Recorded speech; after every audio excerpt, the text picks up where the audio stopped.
Уважаемые коллеги, еще раз здравствуйте. Мы начинаем мероприятие. Я рад приветствовать вас сегодня на круглом столе на тему «Транспарентность международной помощи. Как раскрытие данных о содействии и развитию повышает его эффективность». Меня зовут Олег Шакиров. Я работаю старшим экспертом в Центре перспективных управленческих решений. Это организация, которая является организатором сегодняшнего мероприятия. Как я уже сказал, если вам нужен перевод, у нас есть перевод с русского на английский, вы можете внизу экрана в Zoom выбрать перевод или interpretation и выбрать нужный вам язык. Если вам не нужен перевод, можете не выбирать. Прежде чем мы перейдем к нашей теме, я бы хотел кратко рассказать о нашей организации. Центр перспективных управленческих решений – это относительно молодая исследовательская организация, которая находится в Москве. Мы были образованы около 2 лет назад.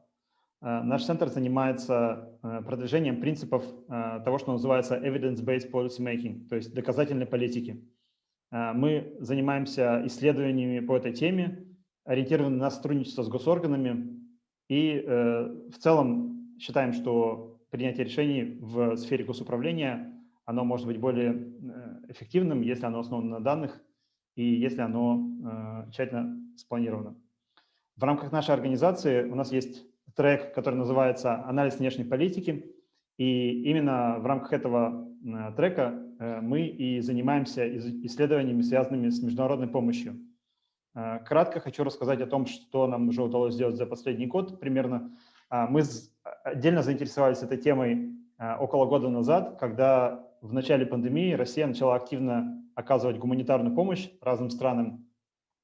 И мы начали с коллегами собирать данные на основе официальных пресс-релизов об этой помощи и смотреть, во-первых, куда направляется помощь, а во-вторых, как в целом информация об этом публикуется. В итоге у нас появился совместный проект с коллегами из гуманитарного монитора, которые также сегодня участвуют в мероприятии. Мы сделали небольшой набор данных на эту тему, датасет, и также записку, в которой говорили о том, как оказывается помощь и об особенностях предоставления информации об этом. Ну и в частности мы выявили некоторые проблемы с публичностью. То есть, с одной стороны, у нас регулярно госорганы публикуют в пресс-релизах информацию о конкретных поставках помощи, с другой стороны, эта деятельность часто осуществляется не на системной основе. Ну и до того, чтобы это предоставлялось в формате открытых данных, это далеко, наверное, пока еще. И другое исследование наше, которое также связано с этой темой, оно было чуть шире, оно касалось использования открытых данных в дипломатической сфере. Это исследование вышло у нас буквально в апреле. Мы смотрели в целом, какие данные открывают дипломатические ведомства разных стран, и обратили внимание, что данные о гуманитарной помощи, о содействии развитию, о других формах сотрудничества и оказания помощи – это большая часть тех данных, которые предоставляют Министерство иностранных дел разных стран. Ну, не только министерство, конечно, и специализированное агентство тоже. И на основе этих двух исследований мы продолжаем думать о теме оказания помощи, и мы мыслим наше мероприятие сегодняшнее как продолжение этой темы. Также кратко хотел бы рассказать о том, что, наверное, для наших зарубежных докладчиков хотел бы кратко очень рассказать о том, что происходит в России. Сейчас у нас происходят разные интересные процессы в сфере оказания содействия международному развитию. С лета 2020 года происходит продолжающаяся реформа в Россотрудничестве. Это агентство подведомственное Министерству иностранных дел, которое отчасти также ответственно за политику в сфере СМР. Буквально в ноябре была создана профильная межведомственная комиссия по вопросам содействия международному развитию. Продолжается взаимодействие России с Организацией экономического сотрудничества и развития, где также часть этого взаимодействия – это сотрудничество с Комитетом по содействию и развитию. То есть по разным направлениям у нас эта тема помощи, тема оказания помощи, она сейчас актуальна, и за последние несколько месяцев прошли несколько интересных экспертных мероприятий, которые проводили коллеги, которые тоже сегодня присутствуют, Владимир Бартенев и коллеги из Высшей школы экономики. И в контексте этого мы хотели бы обратить внимание на такой аспект политики по оказанию помощи, как прозрачность. Причем мы говорим о прозрачности не исключительно в контексте того, что информация должна публиковаться, а о прозрачности как инструменте этой политики, то есть как об инструменте, который позволяет повысить эффективность этой помощи. И поэтому мы думаем, что важно не забывать об этом, когда мы говорим о возможных реформах или реорганизации государственной деятельности в этой сфере.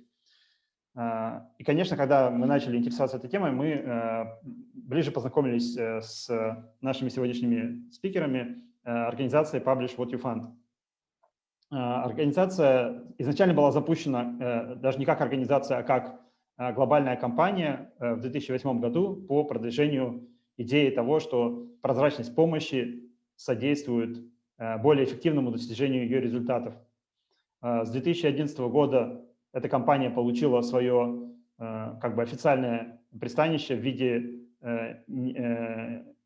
некоммерческой организации, базирующейся в Лондоне. И сегодня у нас в гостях как раз ее представители. Я бы хотел кратко представить наших сегодняшних спикеров. С основным докладом Keynote Presentation сегодня у нас выступит исполнительный директор Publish What You Fund Гэри Форстер и директор по исследованиям Publish What You Fund Алекс Тилли. После них с выступлениями также выступят российские представители. Прежде всего, мы очень рады, что к нам присоединился представитель Россотрудничества, заместитель начальника управления экономического сотрудничества Михаил Ермолов. Также у нас есть ряд ведущих экспертов в этой теме. Это, прежде всего, Владимир Бартенев, директор Центра проблем безопасности и развития факультета мировой политики МГУ, который давно занимается темой развития и безопасности и может много об этом рассказать. Юрий Зайцев, старший научный сотрудник РАНХИГС. И также сооснователи проекта «Гуманитарный монитор» Михаил Петросян и Алексей Смирнов. Это мои коллеги, мы с ними делали как раз проект по гуманитарной помощи, но коллеги сейчас развивают свой проект, очень такой амбициозный, попытка общественного мониторинга не только гуманитарной, но и в целом разных потоков российской помощи, оказываемой зарубежным странам. И у нас также есть еще несколько участников, которые, я думаю, возможно, выступят с комментариями. Отдельно отмечу Анатолия Чарова, заместителя начальника инспекции Департамента аудита финансовых рынков и Государственной долгосчетной палаты Российской Федерации, который также к нам присоединился. Порядок нашего выступления будет такой. Сейчас с основным докладом мы пригласим выступить представителей Publish What You Fund, и затем перейдем к остальным спикерам. Если кто-то у нас из слушателей хочет задавать вопросы, мы это крайне приветствуем. Пишите, пожалуйста, ваши вопросы в комментариях, и мы после этого все эти вопросы будем задавать. И вторая половина нашего сегодняшнего мероприятия пройдет в более дискуссионном ключе. На этом, наверное, у меня основные моменты вступительные закончены. И я бы хотел передать слово Гэри Форстеру и Алексу Тилли. Пару слов только скажу. Гэри Форстер руководит Publish What You Fund с 2018 года. До этого он был исполнительным директором международной неправительственной организации Transpарентность. И в целом он имеет большой опыт работы в неправительственном секторе, связанном с оказанием зарубежной помощи. Алекс Тилли с 2019 года является директором по исследованиям Publish What You Fund. Он отвечает за подготовку индекса Aid Transparency Index, то есть индекса прозрачности помощи. И Алекс также имеет большой опыт в неправительственной сфере, в организациях, которые связаны с тематикой развития. На этом, наверное, у меня все. И Гарри, the floor is yours.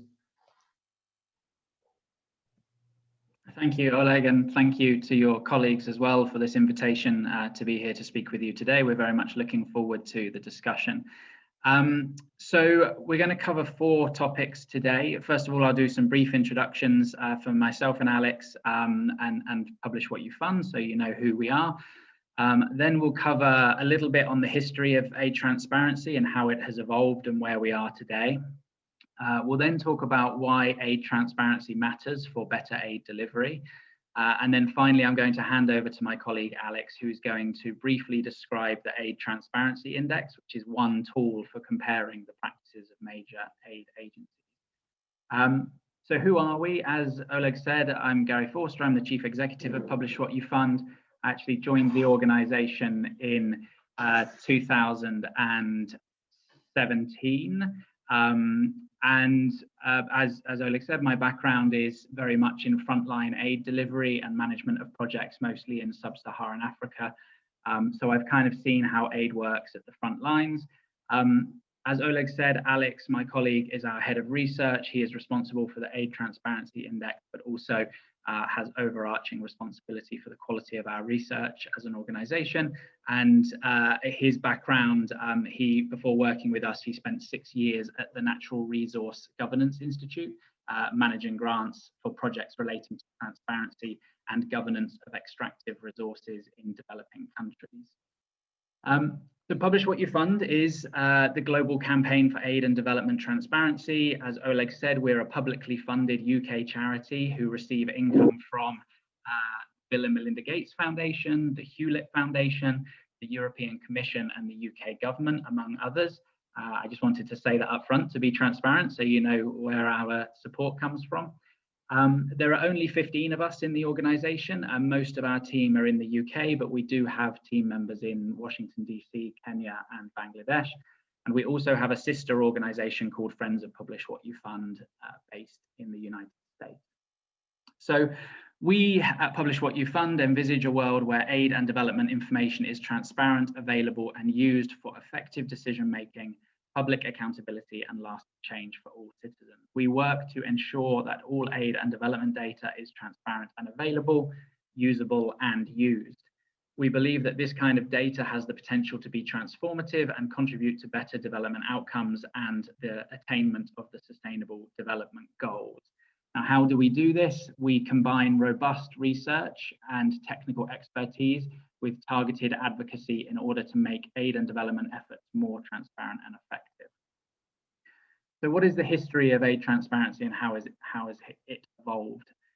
So the landmark agreement on aid effectiveness in Paris back in 2005 acknowledged that foreign assistance is far more effective when it backs a developing country's own priorities, uses country systems, focuses on results, and is accountable to the local population. A small but vocal group of reformers, mainly in the UK, began to point out that none of this was possible unless everyone could see what happens to aid money.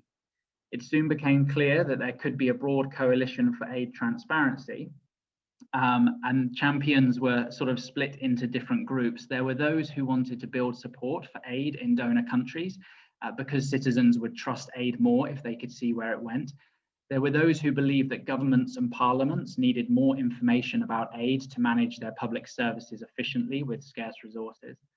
There were those who believed the aid system was wasteful or corrupt, who wanted to use the sunlight of transparency to disinfect. There were those who believed that the costs of coordination and planning were being driven up by the lack of easily accessible information for donors and others in the aid sector. And there were those that believed that with more information, evidence, and analysis, we could make aid work better. So many of the most vocal activists were deeply frustrated that developing country governments and their people get so little information about what is being done in their country.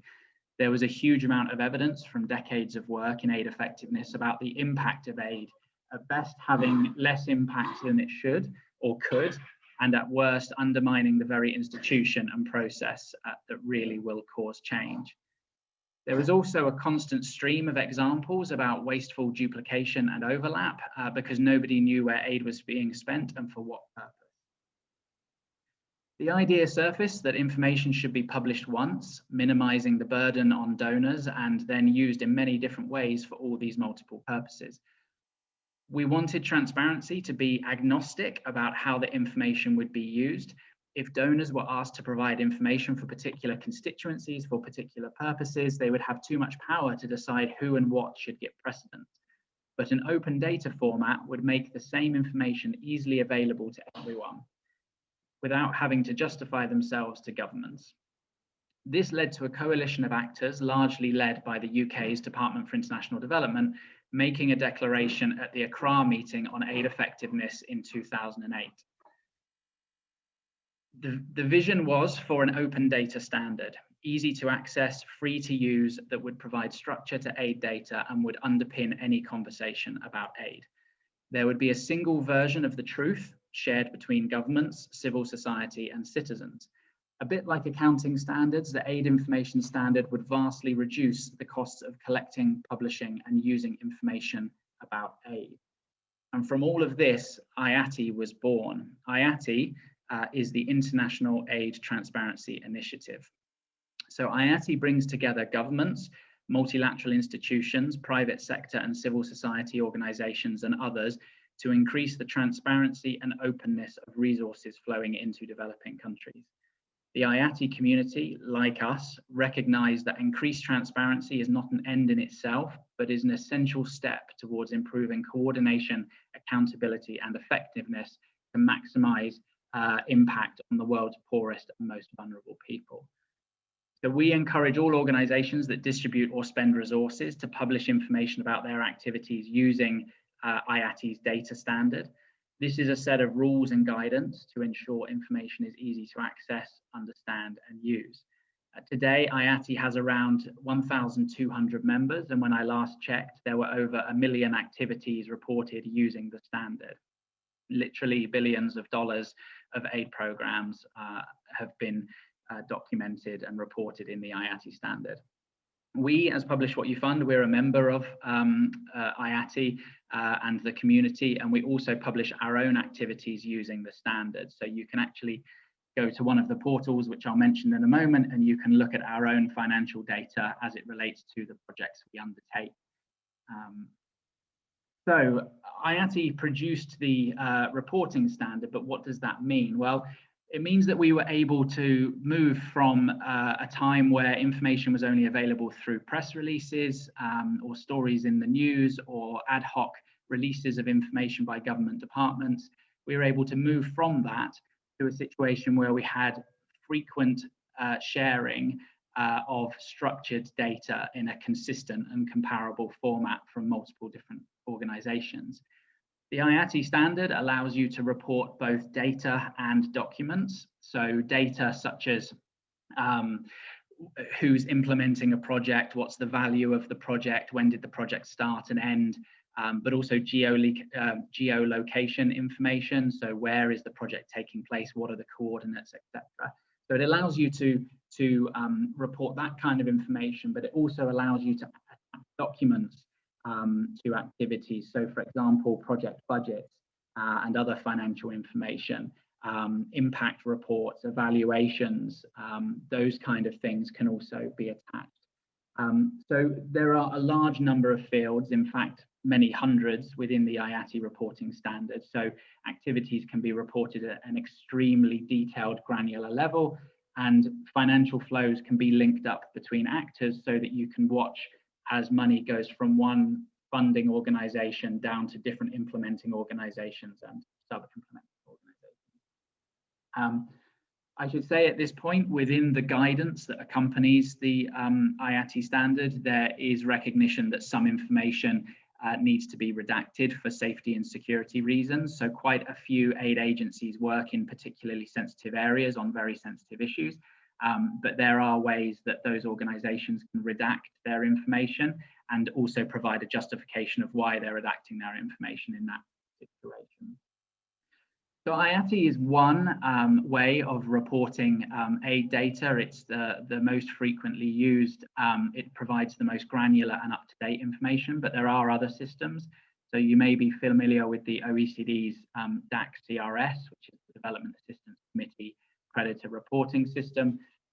The objective of this CRS database is to provide a set of readily available basic data that enables analysis on where aid goes, what purposes it serves, and what policies it aims to implement across all DAC members.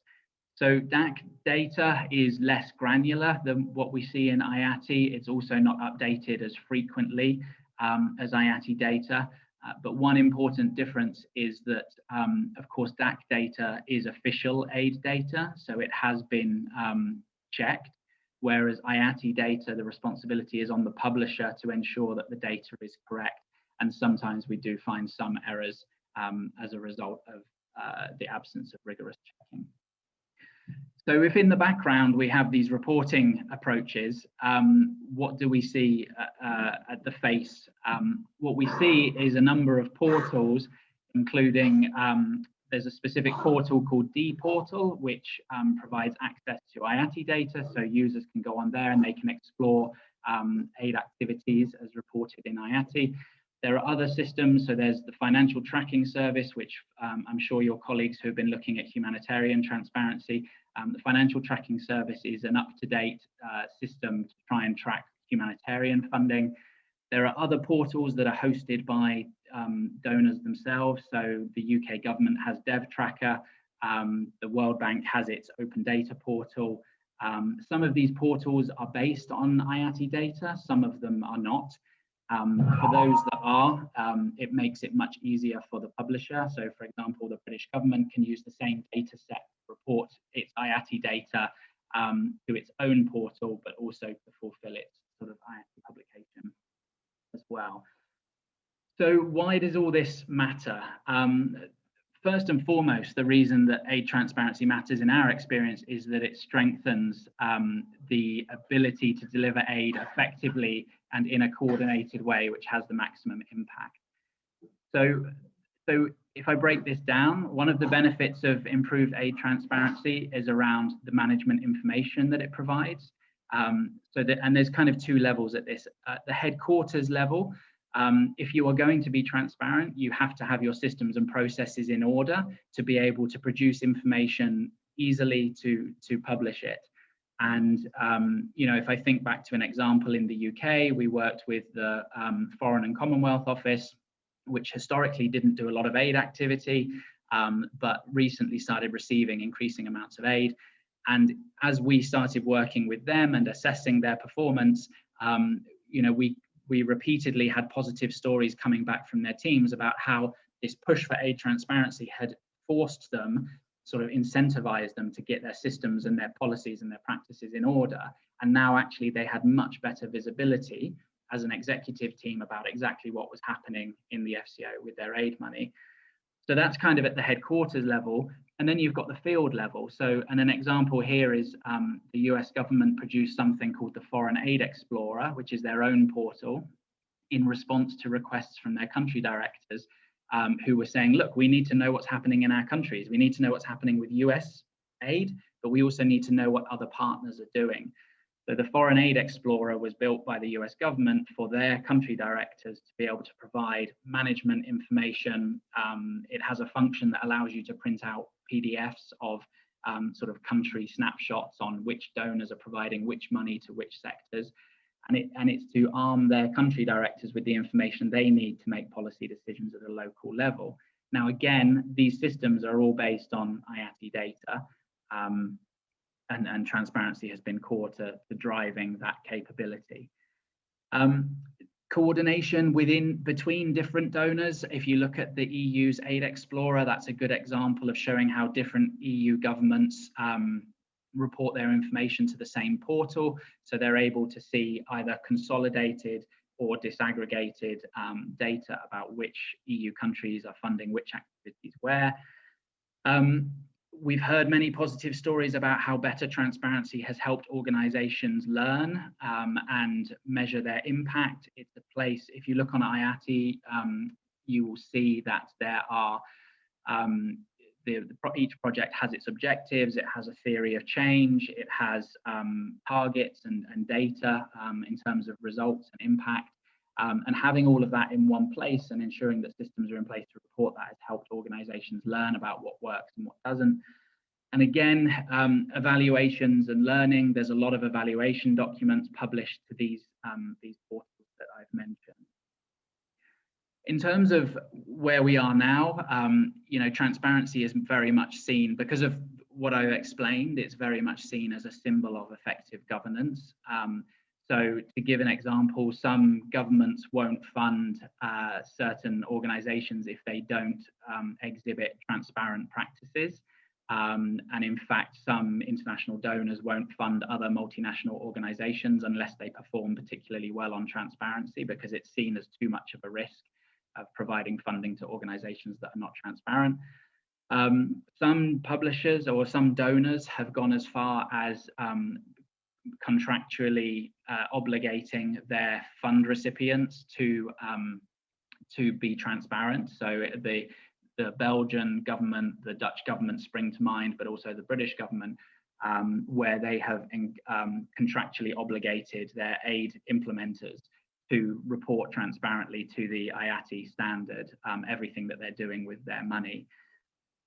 In terms of external effectiveness, it's important that recipient governments know what's happening with aid. If you're working in a joined up way with governments and local actors, it's important that they understand what you're doing. If I think of immunization campaigns, if a certain donor government suddenly reduces the amount of money it's going to be investing in something like immunization, then the national government has to pick up that responsibility. So it's important, and by being transparent and reporting your activities, it becomes very clear to national governments what donors are doing and what they're planning on doing. So one of the other things about IATI data is it has the capability that you can provide forward-looking information. So you can provide budgets for coming years for your activities, which gives national governments an opportunity to understand what's going to be happening. Aid transparency also allows people to better communicate their good work. It makes it very simple within donor governments to be able to collate information about the impact you're having, the scale of work you're doing, the number of countries you're in, the number of projects you have. If that information is all in one place, it can be a really positive way of speaking positively about aid. We know that in the UK, there's a certain amount of skepticism amongst the media and amongst some citizens that aid is not effective. And our aid department is frequently referencing the hard data that it has because of its transparency approach to demonstrate that actually our work our aid is both effective and also not wasteful. And then finally, it's important to be accountable to taxpayers. It's been used, transparency has been used in many instances to provide information to the general public who provide information of the money that becomes aid. But it's also important to be accountable to aid recipients. So, aid is public money, and it's often spent in environments where the people who provide the money are not able to scrutinize it. So Russian taxpayers can't scrutinize money that's being spent by the Russian government in a country in a humanitarian setting. So it's becoming increasingly important as well to think about how you can use transparency to be accountable to aid recipients. Some projects are going quite far. We're seeing increasing use of what's called citizen monitoring. So this is giving citizens within refugee camps or close to infrastructure projects access to technology which allows them to monitor and provide feedback on what they're seeing at the grassroots. So that's another angle of transparency, being able to get the actual end recipients of aid to feed back into your kind of system and your learning as well. So let me stop there and let me hand over to Alex to briefly explain what the Aid Transparency Index is and how it contributes to better aid transparency.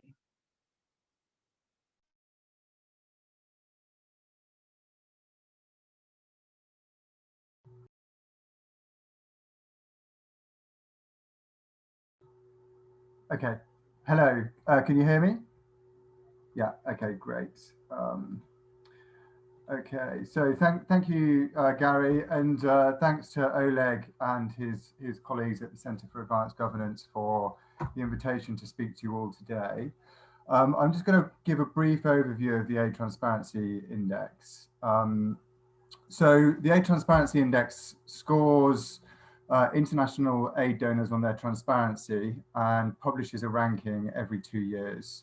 It's been running since 2011, and it began in response to the transparency commitments that were made by international donors that Gary has mentioned, and to the launch of the International Aid Transparency Initiative. So with the index, we assess the transparency of 47 of the largest international aid donors, including bilateral, multilateral, and philanthropic funders. These include the major European and American bilateral aid agencies, as well as non-traditional donors, including China, Turkey, Saudi Arabia, and the United Arab Emirates, and multilateral organizations, including the World Bank, UN agencies, and vertical funds like Gavi, the Vaccine Alliance, and the Global Fund to fight AIDS, tuberculosis, and malaria.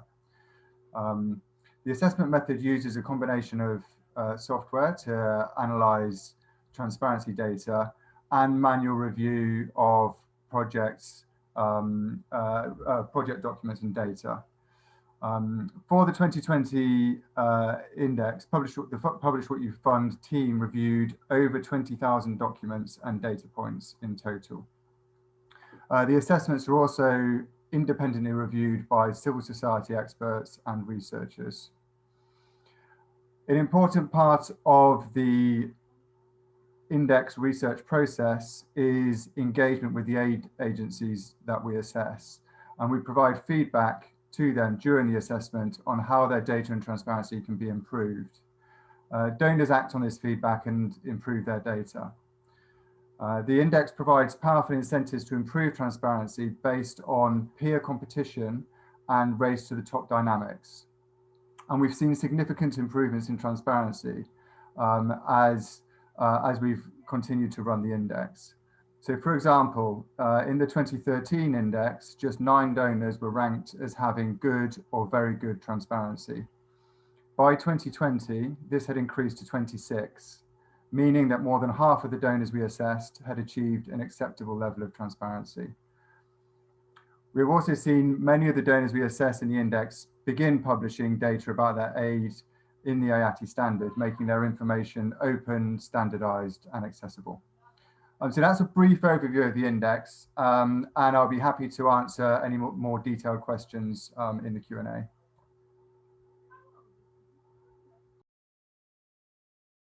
Okay, back to you, Oleg. That's everything from us.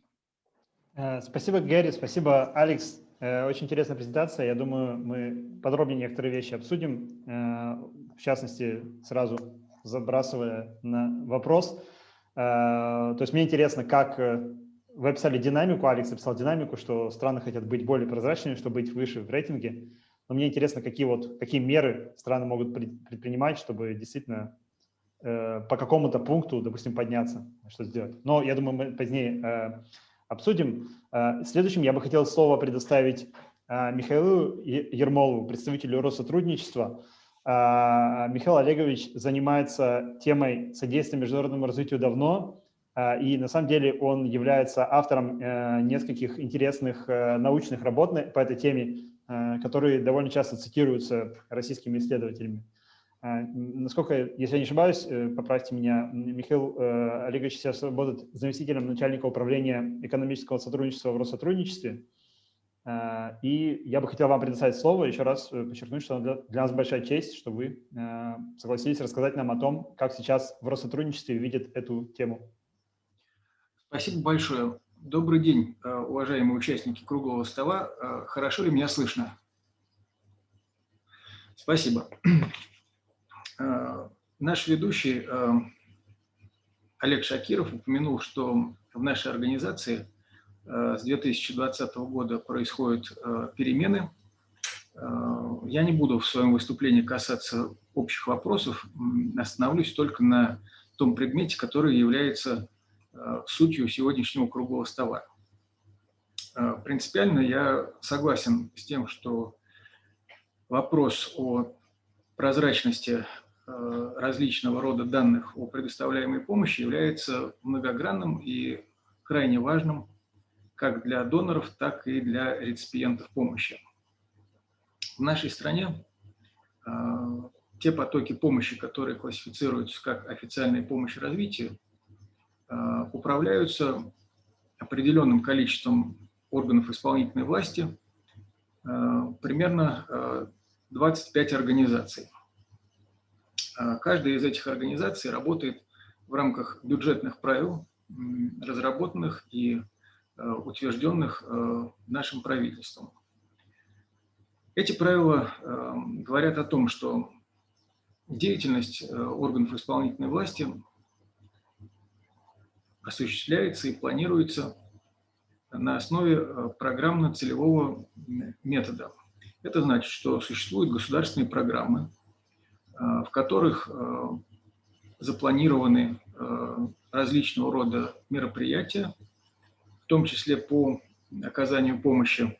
И эти мероприятия поддержаны определенными бюджетными ассигнованиями. В дальнейшем, когда заканчивается календарный год, происходит проверка исполнения этих обязательств и готовится отчет об использовании бюджета. Таким образом,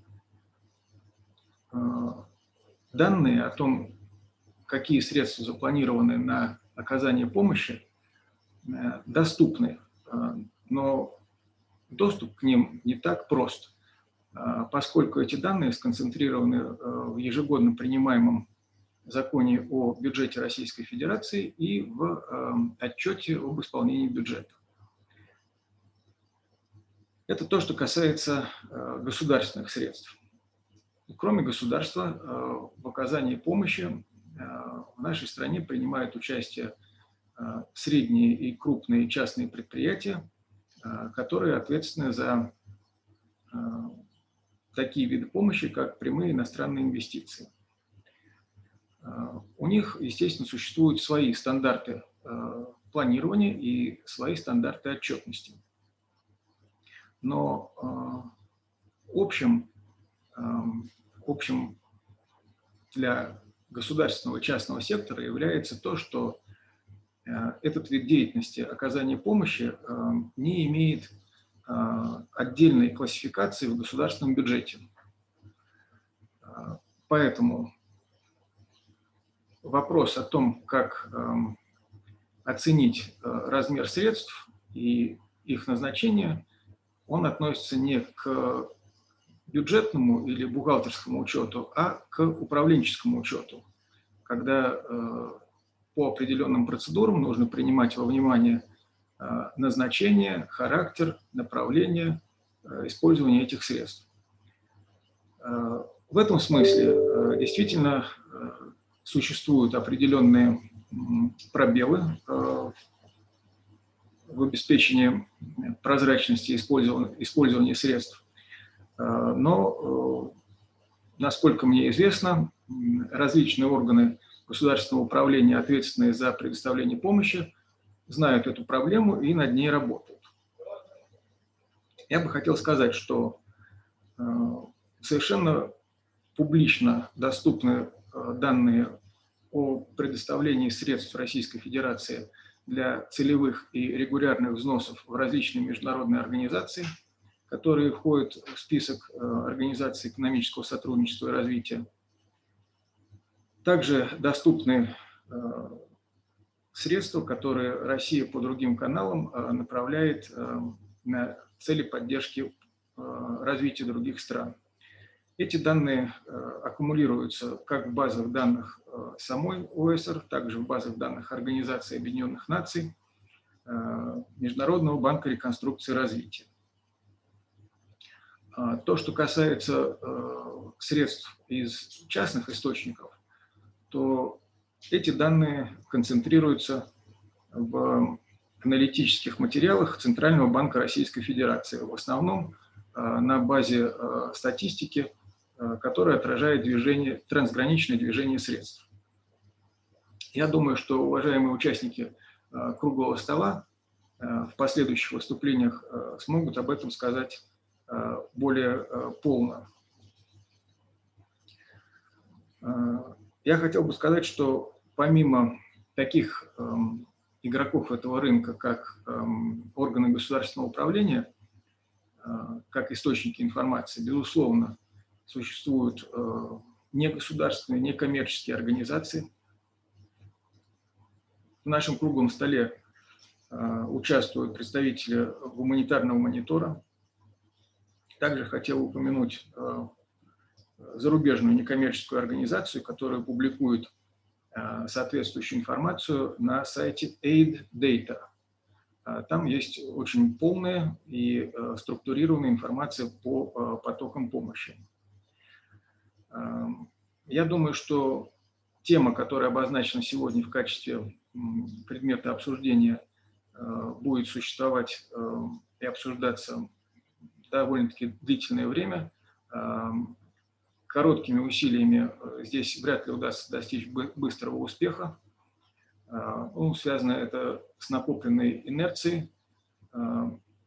Я бы сказал, также с не очень сформировавшимся спросом и потребностью общественности на доступ легкий к этой информации.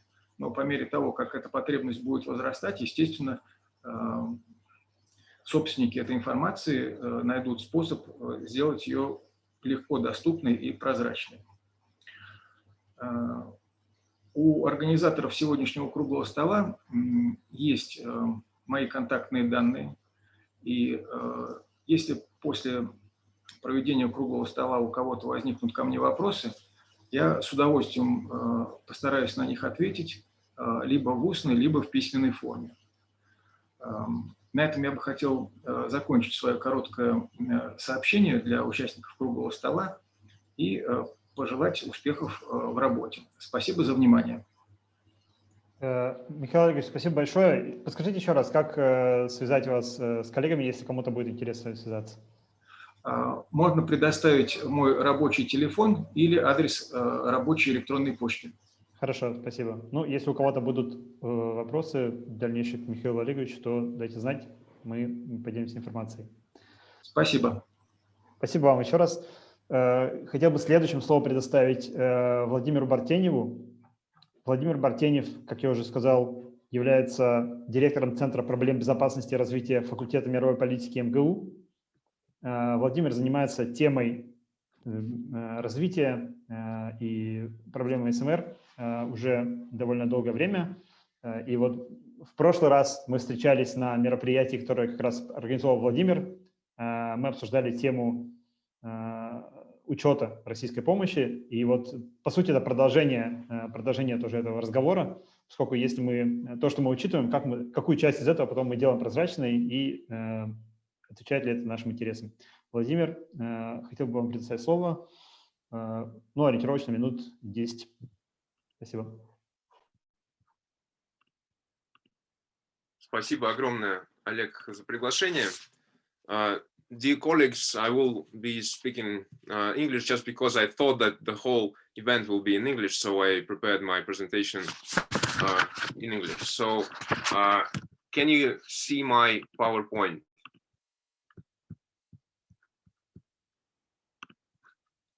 Видно ли? Да, сейчас видно. Okay. So, first of all, I would like to thank Oleg and Center for Advanced Governance for invitation. It's highly relevant event, and the representatives of publish what you found for an extremely rigorous and interesting presentation of your work. My main affiliation is Director of Center for Security and Development Studies at the Lomonosov Moscow State University. But I'm also one of the co-founders of the Russian Association of International Development Cooperation Experts. So I also represent the non-governmental community. And recently I have been nominated to chair the recent formed Commission on the International Development Cooperation of the Public Council under the Россотрудничество, whose representative, who Mikhail Yermolov represented just right now. So throughout the last 10 years, I have been an active proponent also of aid transparency and rigorous accounting of official development finance. And I'm extremely glad that there are definitive signs of the fact that the Russian expert community and think tanks have started actively promoting this subject and creating a necessary environment for positive changes to happen. My intervention today will be simultaneously a reflection on the subject of transparency of international aid in general and Russian aid in particular, and a reaction to the material that our British colleagues presented today, and some methodological moments, notes from what is available on their site in terms of index and etc. So, and also I will pose some several questions during my presentation to you because there are some important things to clarify. So basically, if we look at the aid transparency index of 2020, it is clear that it is just yet another index from which Russia is absent, right? Is it surprising? Not so much, given the fact that Russia is not a part of the International Aid Transparency Initiative, and will it ever be a part of this initiative? This is not given, and the road to be walked will be indeed quite long and winding. So what is the current state of affairs? Russia belongs to a very specific and actually not so narrow group of the donors that are not members of the OECD, but report to the OECD on the official development flows, but only at the aggregate level. The same is true also, for example, for Middle Eastern donors, which we could see at the index, and they were mentioned by Гэри Форстер and Алекс Тилли, because Turkey and Saudi Arabia and United Arab Emirates are now part of this index. But Russia is the only country from the BRICS grouping that reports to the OECD. However, we see the Chinese Ministry of Commerce in your index. I will point it right here. It's on the last spot with a very low index, but it's very telling thing because the Chinese ministry is already there and Russia, who reports to DAC, is not. So it's very interesting to listen to you guys. When did you start actually indexing Chinese Ministry of Commerce, and who initiated the process, and when did it happen? So in any case, there are a couple of non-Western donors, but none of Russian agencies. To understand the level of transparency, current level of transparency on the Russian assistance, it's sufficient to make only one point. Russia does not publish its statistics on the totality of its international development cooperation contribution for internal use. Mikhail Olegovich Yermolov was right in saying that there are some parts of it available, but the totality clear to the audience is not available. So the only data that we have as experts, as a community, that we can actually understand and use is the same figures from the OECD database. It's the only officially publicly available data on total amount of Russia's international development cooperation, but Russia reports only on the ODA and not on other parts of the resources that are actually included in the OECD standard methodology. So according to the last data, over the last 5 years, Russia has been providing ODA about $1 billion a year, on average. And the largest part of it was debt relief and core and non-core contributions to multilateral organizations. These are the flows that are managed by the Ministry of Finance of Russia. Hypothetically, given the threshold set in your index in the donor selection criteria, Russia can definitely be included in the aid transparency index. So my second question to you arises. In the donor selection criteria, in the technical note, it says the budget for aid and development, all the resources that organization has at its disposal to spend upon aid and development is at least 1 billion a year, and then just right after that, it is written that the minimum sum is 220 million per year. And as an expert from the outside, I do not understand what you mean by demonstrating these two sums at the same time. Please, could you clarify? Right now, basically, Ministry of Finance of Russia is probably the only agency that could possibly meet this threshold. because of the debt relief, because of the core and non-core contributions. However, a situation might change in the future because Russia's real contribution is much higher, because it does not report yet the data on several categories, important categories of the bilateral ODA, such as you can see here, experts and other technical assistance not included elsewhere, experts and scholarships and student costs in donor countries, which is very important for Russia, and Russia attracts thousands of people every single year from many developing countries and provides tuition, etc., but it's not yet reflected. Administrative costs and other donor expenditures, including development awareness and refugees in donor countries, are also absent from the OECD DAC statistics. And as you can see, there are some, at least, events that can count as development awareness events in Russia that promote the understanding of development in other countries. So definitely there are some money that is being spent.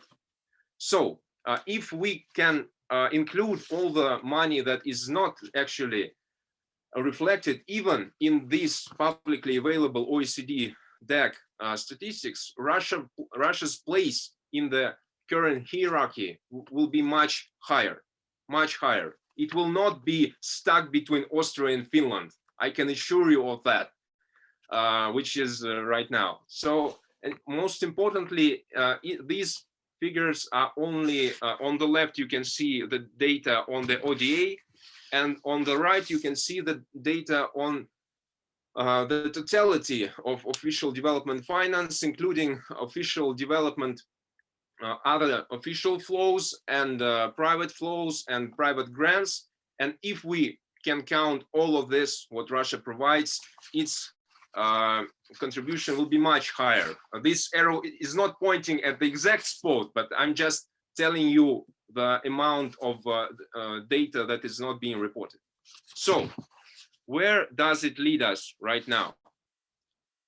So basically, if we are at this particular moment, we have to include the fact that there will be another metric, statistic metric. There is already total official support for sustainable development, which the donors have started to report just right now for the first year, right? So how the aid transparency will be measured against this new development?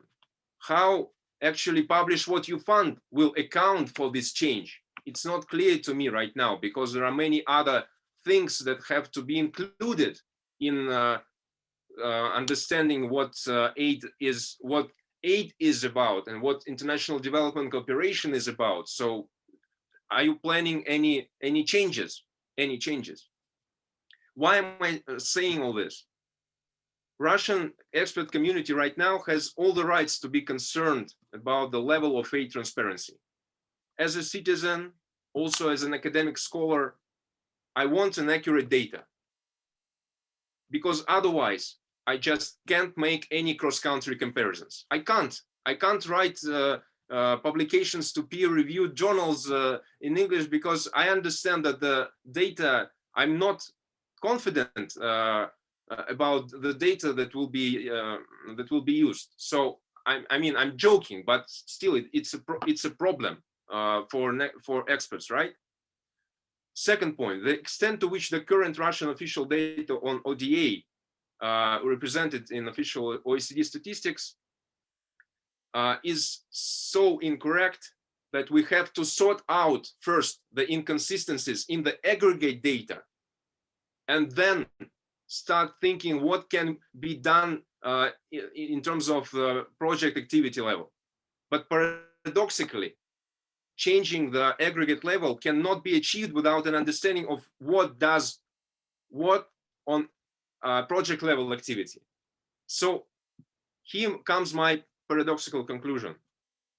Given such a large amount of debt relief and the aid being channeled through multilateral organizations, for Russia, actually, it will be much easier to make a substantial progress in terms of accounting of on what it spends on international development cooperation than for many large Western donors, which before the launch of the International Aid Transparency Initiative were already managing thousands of bilateral projects in hundreds of countries. Just imagine the United States with its myriad organizations and big three, right? State Department, USAID, and Department of Defense among them. How many projects they actually manage? And I was also surprised to see the US Department of Defense as the only defense agency ranked specifically in your index. It's ranked extremely low. I can come back in a second. It's right here, but still quite high compared to the Ministry of Commerce of China, which is not surprising, but still. Making transparent Russian ODA is definitely not as difficult as the making transparent American aid, technically. But the main problem is not technical. Because as the Aid Transparency Initiative conclusively shows, the issue of aid transparency relates to every single aspect of managing international development cooperation: planning, programming, implementation, monitoring and evaluation, strategic communications, coordination, ownership, alignment, etc. So all that can be named good donorship, right? Good donorship. There is a word that we understand. In my view, Russia is right now in the unique place to make a leapfrog in terms of good donorship. There are at least three reasons for that, and I conclude. First, the Russian government demonstrates a clear interest in learning from the international best practices. Россотрудничество organized a seminar with the OECD on accounting and evaluation on ODA 2 months ago. Ministries were present, academia, non-governmental organizations. It's just one example. Second, there was definitely a clear increase in the interest from the Russian expert community in the international development cooperation. This event is already the third in a month, which dedicated strictly to this subject. Center for Advanced Governance is deeply engaged. The non-commercial organizations such as Humanitarian Monitor, whose founders will present their project today, are deeply engaged. It's an enormous change. And there are more events and more positive initiatives to follow. But most importantly, the third thing, as a member of International Development Cooperation Commission of the Public Council of Россотрудничества, I can see an interest from the government to rely on expertise from the development community, expert community in Russia, which is clear sign of already a clear sign of increased Russian transparency.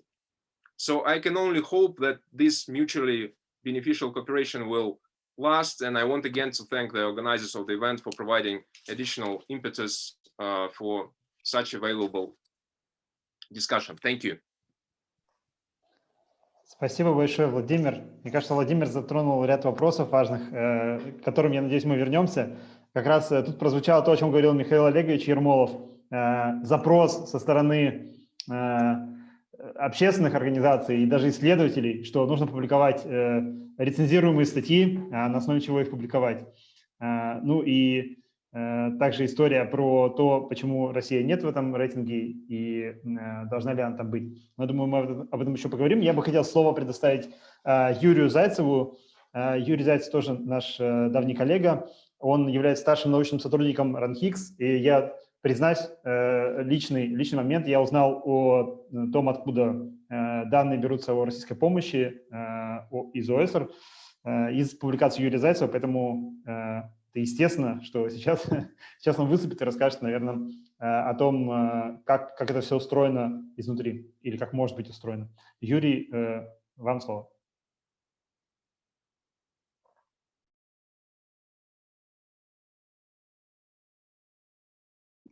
Меня не слышно, я микрофон не включал. Уважаемые коллеги, всем добрый день. Большое спасибо за приглашение выступить в таком формате. Моя презентация на английском языке, и мне было бы удобнее говорить по-английски, потому что в презентация была подготовлена не для этого семинара, честно признаюсь, а для других целей, для Минфина и для Министерства экономического развития. С участием, конечно же, зарубежных коллег. Юрий, а можно сделать на весь экран презентацию? Вот там крайний справа значок, где 2 стрелочки в стороны. Ну вот, да, вот над ним мышка была примерно. Олег, ты очень хорошего мнения обо мне и моих технических способностях. Я это не Ладно, можно так, можно так. So, dear colleagues, I would like to dwell briefly on the current state of arts of international development assistance, monitoring and evaluation system. I would dwell on international experience and the lessons learned for Russia. As it was noted in the previous presentations, there is no comprehensive and institutional system of monitoring development assistance in Russia, and actually the research community was working on this topic in Russia and was consulting several years ago the Minister of Finance and the Minister of Economic Development on how this system should be arranged here in Russia. And our research group has started a set of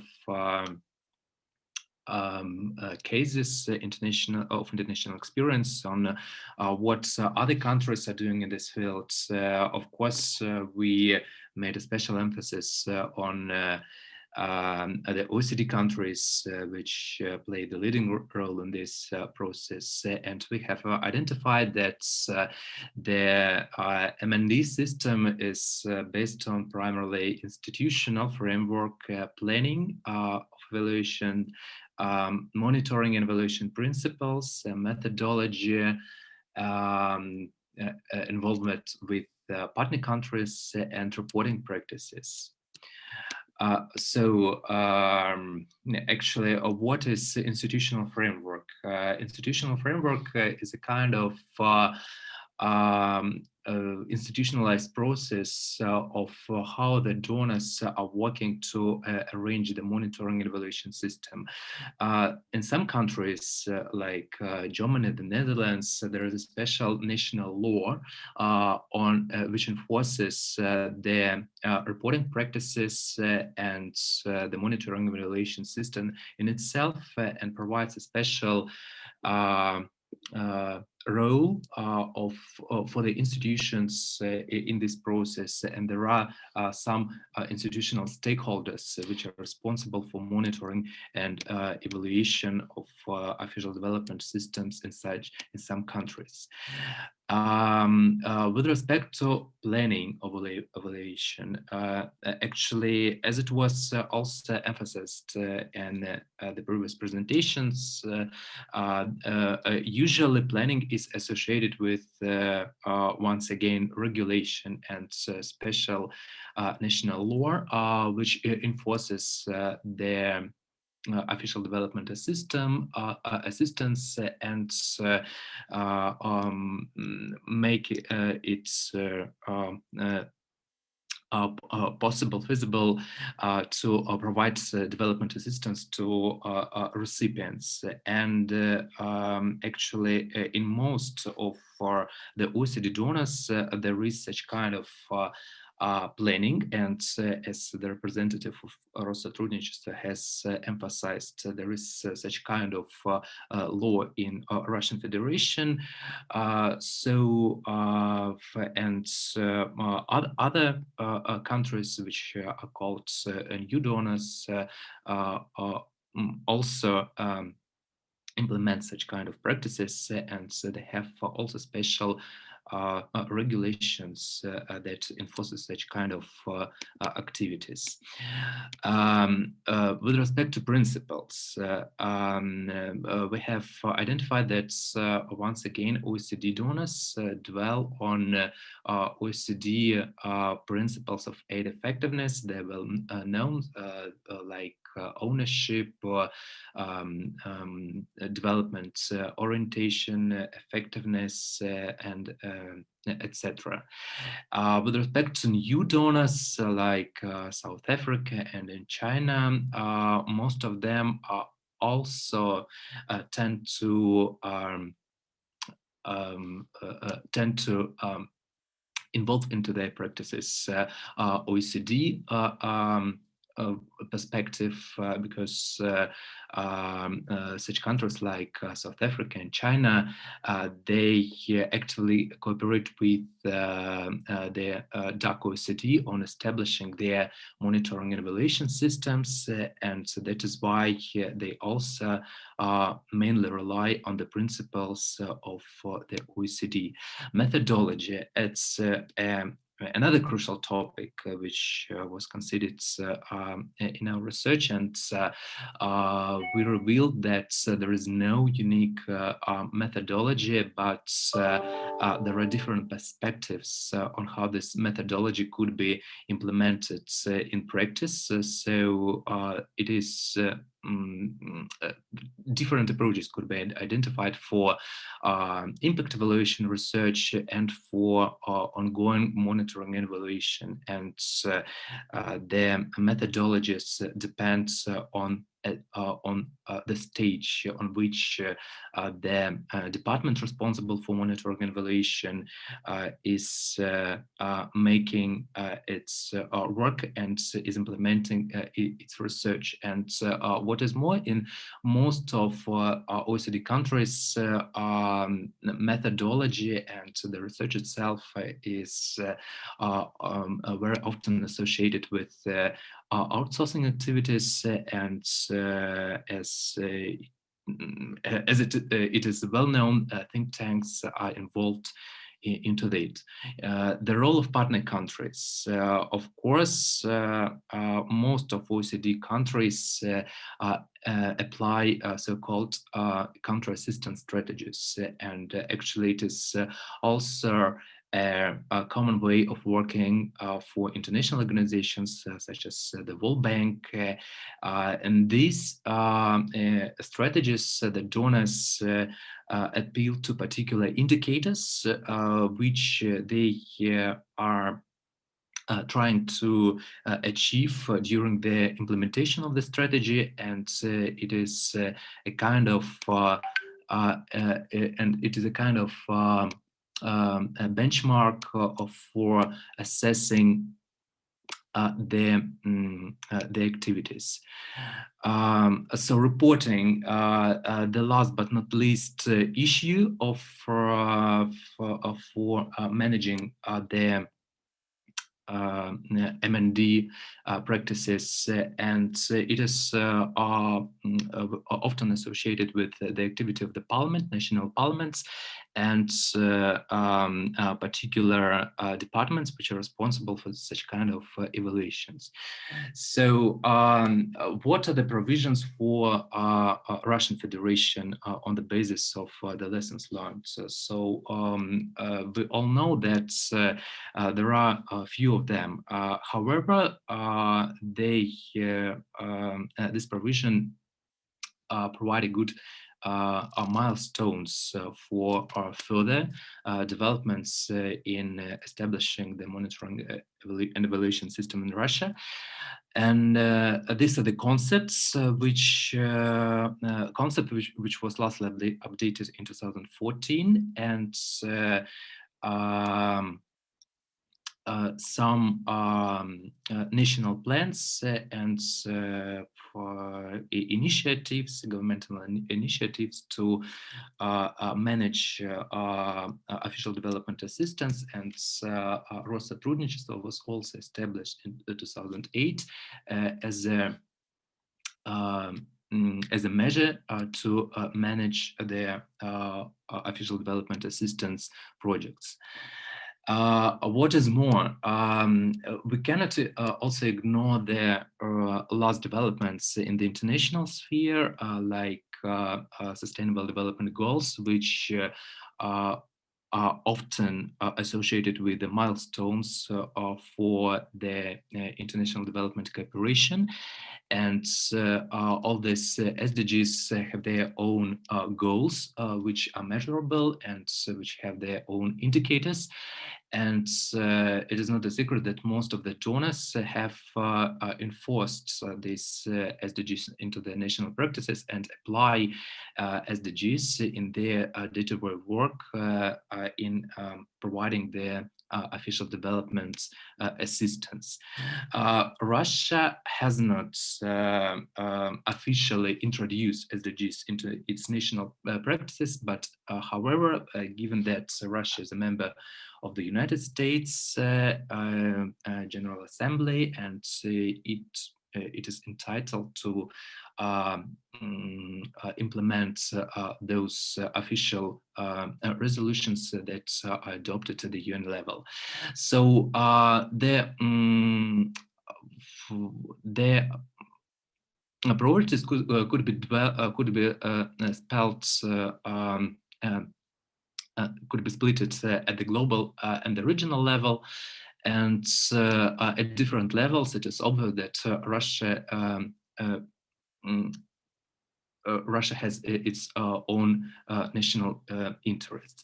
So within our research, we have provided several roundtables and have revealed some perspectives on how this system, monitoring and evaluation system, could be arranged. And we have identified that the expert community and the stakeholders, they do not ignore the idea of making the link between the national priorities and the sustainable development goals. And this system should be also based on the experience of the traditional donors, and there are a lot of good issues and good practices which could be identified in the activities. So roughly this SDGs could be split among different levels, like global, regional, and national. Of course, these levels are not mutually excluded, and there could be some overlaps between the priorities, but in order to start working on the indicators, on elaborating the indicators for the global, regional, and national levels, some kind of research job and priorities identification should be implemented. So I wouldn't dwell on the details, but I would tell something about the indicators themselves. So the indicators of SDGs do not totally contradict with Russian indicators and Russian priorities, and we have made another research on how the SDGs coincide with national development goals, which are identified, which were identified in national strategies, Russian national development strategies, and there are a lot of overlaps. Of course, not all the indicators exist, and there are some drops, but these drops could be fulfilled with cooperation with international organizations which have such kind of indicators and which could could inspire a Russian statistical agency to create such kind of similar indicators, which could be also tracked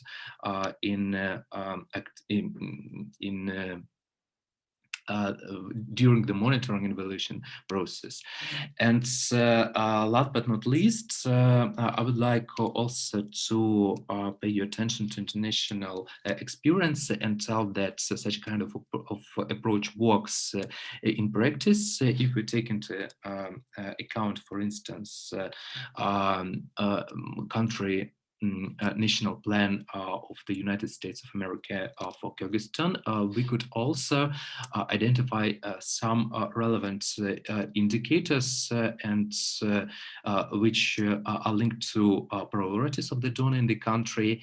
And this is also a good tool to track the priorities of the donor and reflect on how the donor was effective in achieving some particular goals. These indicators are not, of course, mutually excluded, and so they could be linked to national and regional priorities, and the experience of USA shows us that this approach is quite effective. For our consideration was to suggest the Russian ministries also such kind of approach on tracking the particular indicators which could be later reflected in country cooperation strategies of Russia. And of course, it is not a secret that currently the Russian government is trying to elaborate such kind of country strategies for Kyrgyzstan, Tajikistan, and Armenia, if I'm not mistaken. But there is not at least for now, there is not evidence of such kind of progress, but as an expert community, we are looking for what what will be implemented in this field. Thank you for your attention, and sorry to consume your time. Спасибо, Юрий. Опять же, есть ряд идей, которые, я думаю, интересно будет послушать комментарии со стороны Гэри и Алекса. Но у нас есть последнее запланированное выступление. Это не значит, что потом никто говорить не будет. Это мои коллеги, с которыми мы работаем над совместным проектом, но которые развивают свою инициативу. Организация называется, ну, даже не организация, проект «Гуманитарный монитор», Алексей Смирнов и Михаил Петросян. Коллеги сделали очень интересный проект, то есть это, по сути, общественный экспертный мониторинг того, что Россия уже делает. То есть даже не опираясь на то, что можно еще больше делать в плане прозрачности, уже на основе тех данных, той информации, которая публикуется, как можно это визуализировать и оценить, ну, может быть, не весь объем, но часть его. Коллеги, предоставляю вам слово и постарайтесь в 10 минут уложиться. Да, спасибо большое, спасибо, друзья. Меня слышно? Да, отлично. У меня большая благодарность нашим коллегам из Publish What You Found и ЦПУРу, и всем выступавшим ранее. Да, мы с Алексеем тоже немножко вашего времени отнимем, так сказать, пригласив вас к такому диалогу с нашей перспективы, с нашей точки зрения. На самом деле, было сказано очень много абсолютно правильных комментариев, и мы, в общем, становимся свидетелями, наверное, уникального такого события, как этого мероприятия, потому что я ранее с коллегами из Publish What You Found не имел возможности побыть в дискуссии. Такая возможность сейчас предоставлена и у всех у нас. И я думаю, что и у коллег, в свою очередь, наших иностранных, тоже не было возможности с российским экспертным сообществом, с органами власти и другими слушателями пообщаться. Это очень хороший повод. И действительно, тот фокус за эту весну, который мы наблюдаем, огромное спасибо Владимиру и Бартеневу и коллегам из ЦПУР, которые организовывают мероприятия этой весной и позволяют говорить об этом. И действительно, наверное, тот самый спрос о котором говорил коллега из Россотрудничества, он у нас на виду и становится абсолютно очевидным. Наш проект абсолютно в этом смысле общественный и экспертный, да, как говорит Олег о нас и другие коллеги. Мы к такому сюжету, как содействие развитию, в некотором смысле относились ранее с практической точки зрения, участвуя в конкретных проектах. И именно вот с этой перспективы смотрим на сюжет, о котором вы говорите. И, наверное, я начну с того, что вот и сразу дам такой комментарий о том, что ни в коем случае транспарентность, прозрачность я бы не рассматривал. Скорее всего, примерно такие оценки могут звучать с различных точек зрения о том, что, в общем, это не про то, чтобы все тайное сделать явным. Да, это немного про другое, это про другую абсолютно культуру ведения дел, это про другой подход к тому, что и как ты делаешь, а самое главное, планируешь, а потом оцениваешь и в целом смотришь на весь спектр задач абсолютно открыто и прозрачно, и, что очень важно, всегда готов к диалогу вокруг той деятельности, которую осуществляешь. То есть вот, наверное, такой комментарий в первую очередь хотел бы сделать. Это прозрачность, и да, мы здесь говорим про эффективность же, вот тоже не стоит этот момент обходить стороной, потому что это один из ключевых моментов, поскольку вокруг эффективности зачастую и строится диалог, да, на тему содействия развитию. А эффективны ли мы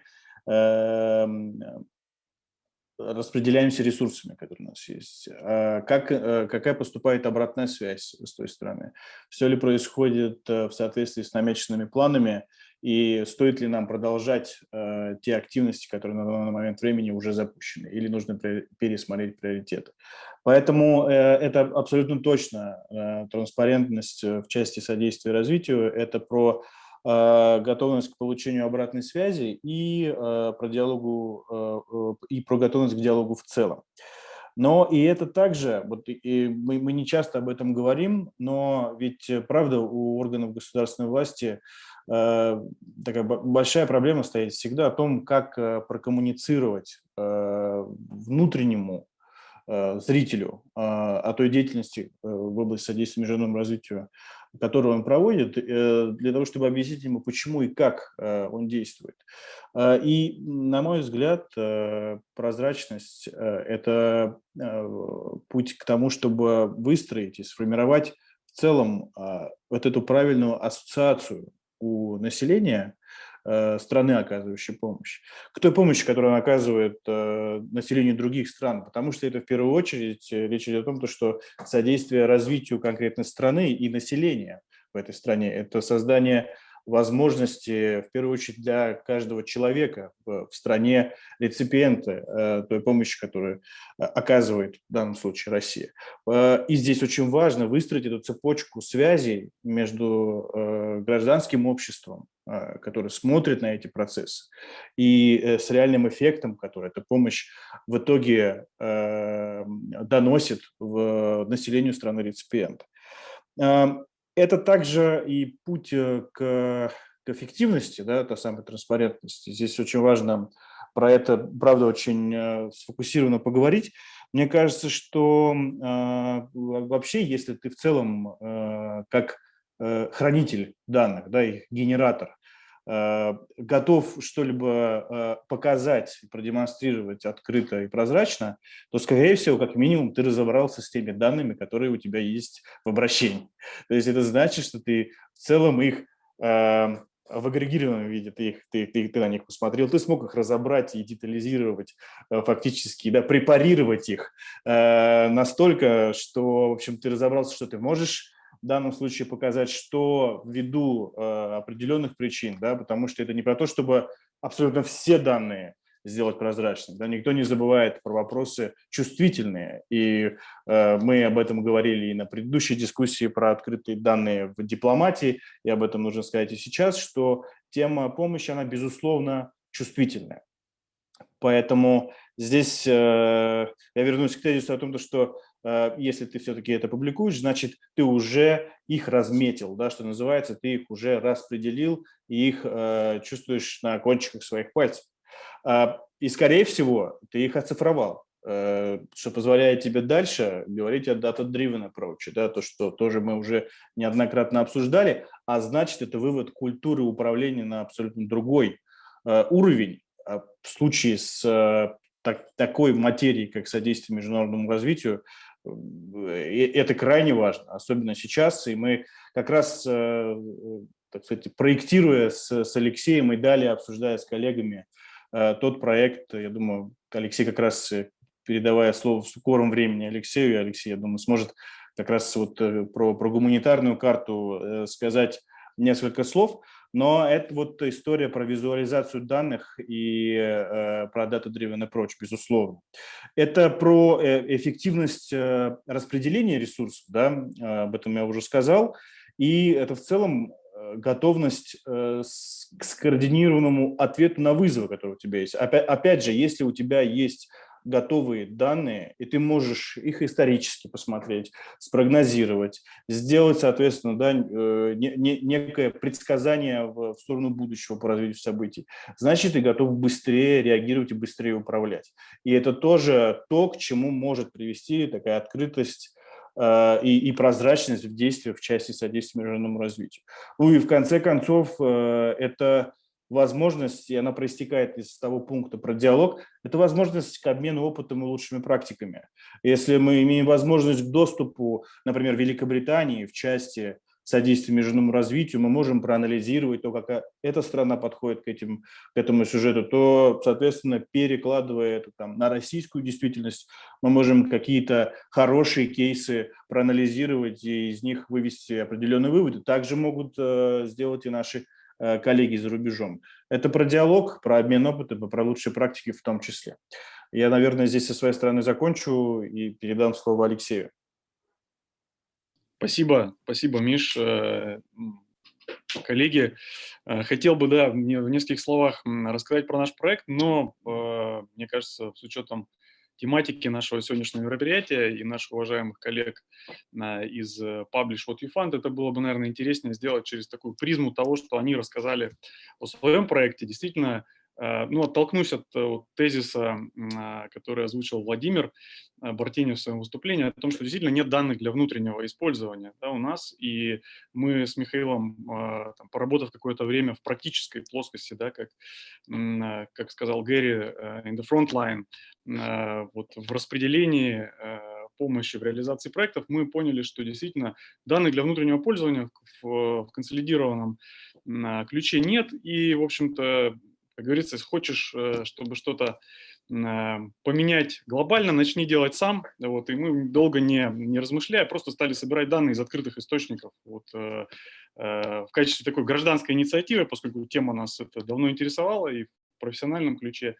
И в итоге вот основные цели, которые мы видели, да, и что перекликается с Publish What You Fund, что меня натолкнуло в какой-то степени, что наш проект, он может, скажем, если в дальнейшем пойдет по одному из путей своего развития, то в конечном счете тоже имеет все шансы стать таким вот каким-то центром, в том числе оценки, да, индексирования собственным, о чем мы тоже много говорим в нашей стране, то, что, опять же, России нет во многих индексах, но у нас и своих, скажем так, собственных нету, и это можно было бы, мне кажется, тоже сделать. Вот коллеги говорили о том, что задача Publish What You Fund, да, это и увеличить видимость данных, и правильно скоммуницировать, и в процессе, вот до того, как они перешли скажем, к использованию стандарта EIT, да, они собирали так же, как и мы, собственно, в нашем проекте собирали данные вручную из тех же самых там новостных релизов, официальных заявлений, официальных лиц. Это вот то, на чем сейчас основан наш проект. И также звучала тема эффективного управления, и мы тоже говорим, что вот имея все эти данные в одном месте свизуализированные, ты тоже можешь всегда к ним обратиться, принимая те или иные управленческие решения. Конечно, с нами перекликается тема вовлеченного использования данных. Коллеги, вот, по-моему, сегодня не упоминали, но я читал внимательно их technical note к исследованию, да, и там вот прямо эта идея звучит о том, что цель вовлечь доноров, вовлечь получателей, да, но в нашем случае мы пока что на том уровне, когда наша цель вовлечь как можно больше внутри нашей страны, как можно больше акторов, которые участвуют, причем сразу же из всех 3 уровней: государство, бизнес, некоммерческий сектор. Это тоже у нас на карте такая классификация присутствует. И еще один тезис, который тоже мне очень понравился и который перекликается с нашим проектом. Конечно, индекс как инструмент, когда коллеги говорили о том, что там, они вот с 2011 публикуют индекс, и многие государства с сих пор улучшили свои позиции, и что одна из целей – это давать фидбэк. Да, и, конечно, индекс как инструмент, я считаю, это, ну, вот это такая максимальная цель, которая может быть здесь практичная, и мне кажется, наш проект тоже вот нацелен именно на это. И еще вот про вовлеченное использование данных.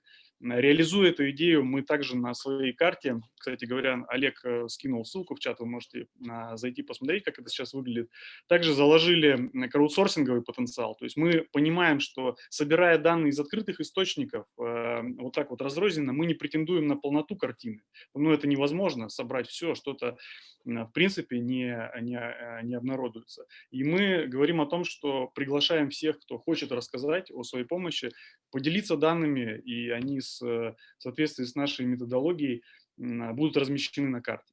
И, конечно, хотелось бы, наверное, на этом завершить свой комментарий о том, что вот методологическая составляющая, о которой сегодня тоже много говорили, и Владимир очень интересно, подробно рассказывал, она важна, но когда мы говорим о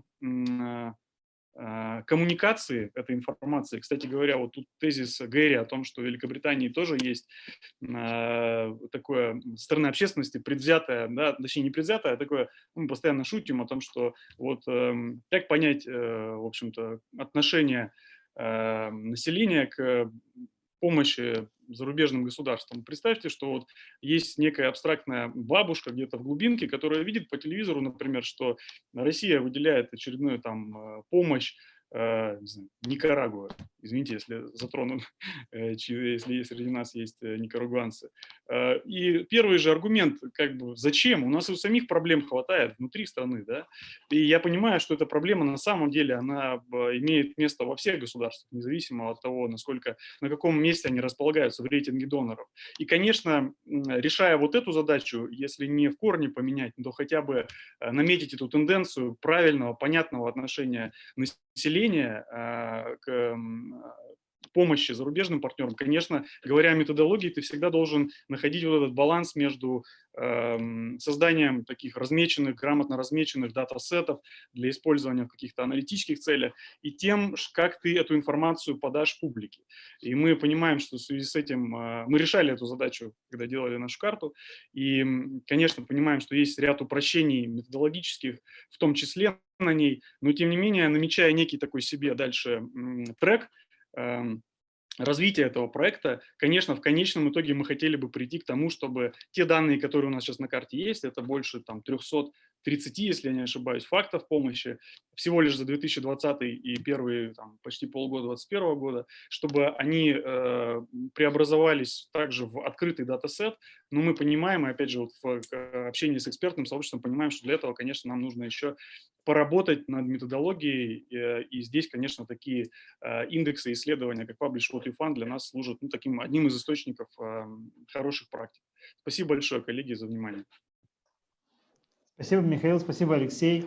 Я думаю, у нас прозвучало довольно много вопросов, так или иначе адресованных нашим британским коллегам. Я бы хотел, наверное, вернуть слово Гэри и Алексу. Наверное, не обязательно на все реагировать, но если у вас есть какие-то конкретные комментарии, то мы будем благодарны, потому что прозвучало много замечаний и вопросов.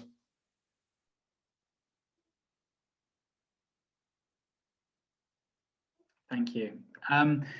Look, first I should say it's an enormous sign of respect that so many people have taken so much time to interrogate our work and truly understand it. So I want to thank everybody here for taking the time to do that. It means a lot to us.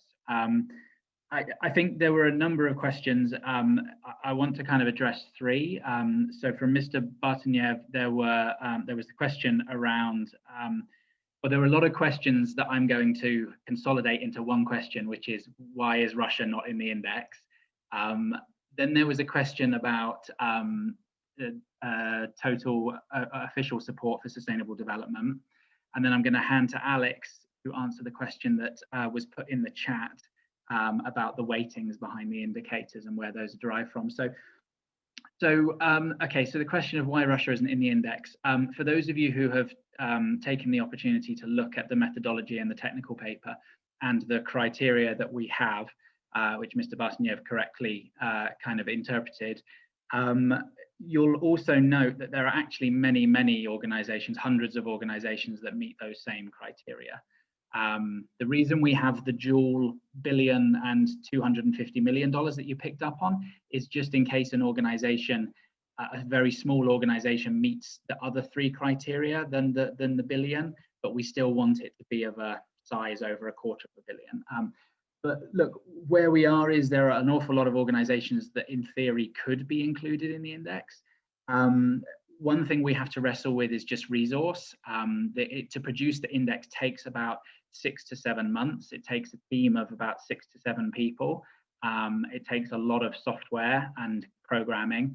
And we manually reviewed, in the last index, I think we manually reviewed something like 22,000 documents. So the software can take us so far, but machine reading and AI is not good enough at the moment. So we physically have to spend late nights and early mornings reading a document. If a donor says this is an evaluation of our project, we have to open the document and look at it to check that it meets certain criteria, and they haven't just attached, I don't know, a menu from a local restaurant or something that's not an evaluation. So so in light of the number of organizations that meet the criteria and our limited resource, we then have to kind of make some decisions.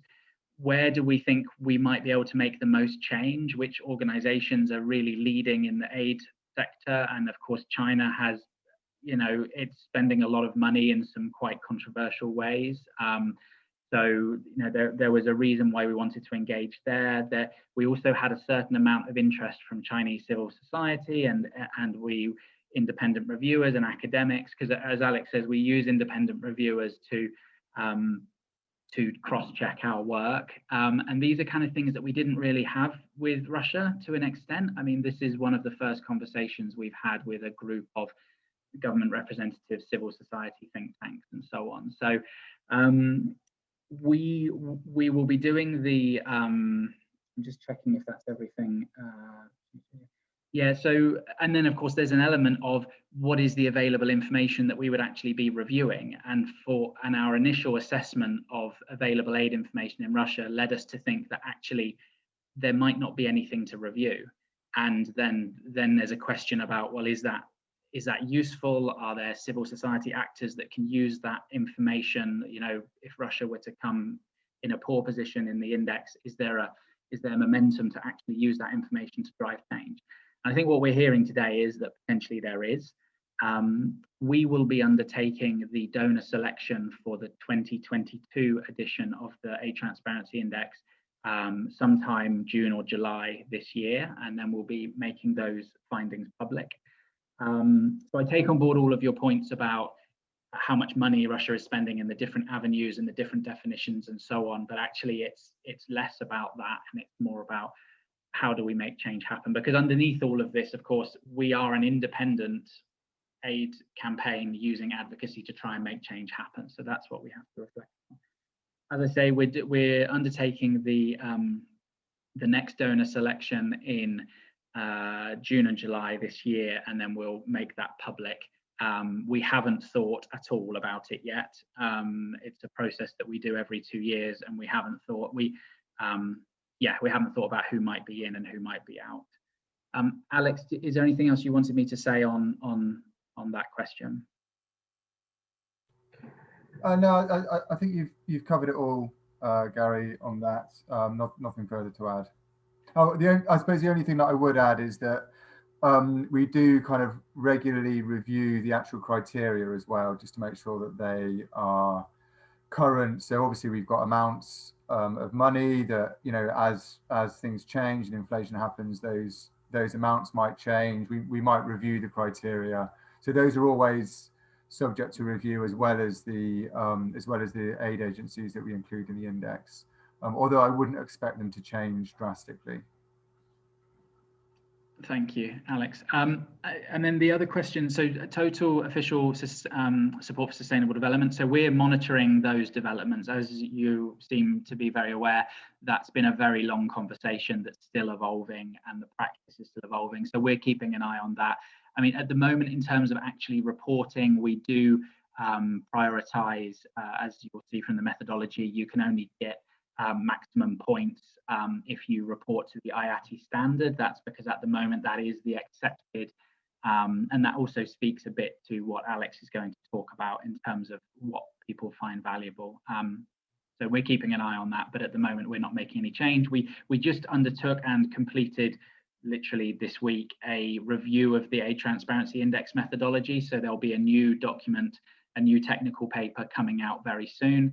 And we did a very broad stakeholder consultation, both with the publishers, but also with groups in country as well, and have made some changes to the index, but not enormous changes, because it's a rigorous tool, and as such, it's quite difficult to include everything we might want. Alex, do you want to speak about the weightings question that was put in the chat?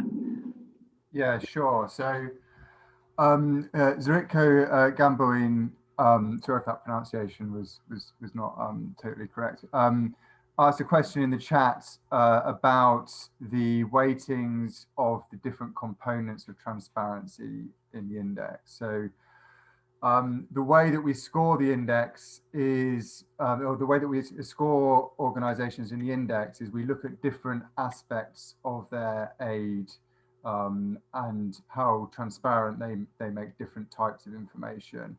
And so that includes basic financial information and budgets. It also includes project attributes, so things like the titles of the projects, the descriptions, locations, what type of finance it is, and then also things like performance, so evaluations, results, and objectives would come under the performance, what we call components. So we have 5 of these components, and as well as and then the other one is the organizational planning and commitments, which that includes things like annual reports of aid organizations, audits, forward-looking budget, so the total budget of the aid organization. And what we do is we score each of these components, and then we put those scores together to come up with the score that you see in the index. And so the question that was asked was about how we come to the different weightings for because the scores for each component come up to 100 as in a kind of a percentage score. So how do we come to those weightings? Because we weight them differently. And the answer is that what we do is we generally we consult with users of aid data and ask them what type of information they find most important. And then the weightings kind of broadly reflect the prioritization of data users. So you will have seen that the question also specifically asked about organizational planning, which is weighted at 15%. That one is weighted lower because users say that information is useful, but it's not the most useful information that they review. It's also, that information is at the organization level. So for example, only one annual report needs to be produced a year, whereas the other components look at actual projects and activities, which can be many thousands. So in those cases, it may be thousands of documents that are produced and that we review. So for that reason, the weighting is higher on the other components. And then we look at things when we have consulted with data users, they have said that the results and evaluations and performance information is particularly important. So the component that looks at performance is weighted proportionally higher than some of the other components. So for example, publishing evaluations and results will score you quite a high percentage in the index. And that goes back to the point that Mikhail was making about learning from experience, and it's looking at that information. Other donors can look at the evaluations that have been done of similar types of projects, learn from those evaluations, and that can help with general improvement of aid delivery and aid efficiency. So that's the thinking behind the weightings. As Gary said, we've just conducted a review of the methodology. We've just spent the last 6 months or so reviewing the methodology, and the reason for that is to make sure that it's still up to date with the latest developments, and to look and see if there's any weaknesses in the methodology or things that need improving. And so the reason that process has taken 6 months is because it's included consultation with data users and civil society stakeholders about their prioritizations. We've also consulted widely on all other aspects of the methodology, and we've now sort of consolidated that feedback, and we'll be releasing a new technical paper very shortly. The changes, the index has been running since 2011, and it's been regularly reviewed over that time. And so it already is a rigorous methodology. So the changes are only ever going to be incremental and relatively quite small. And this also means that we can compare from this, from one index to the next. So we don't make kind of drastic changes, but we have made some, what we consider to be quite important updates, bringing the index in line with current thinking on aid transparency.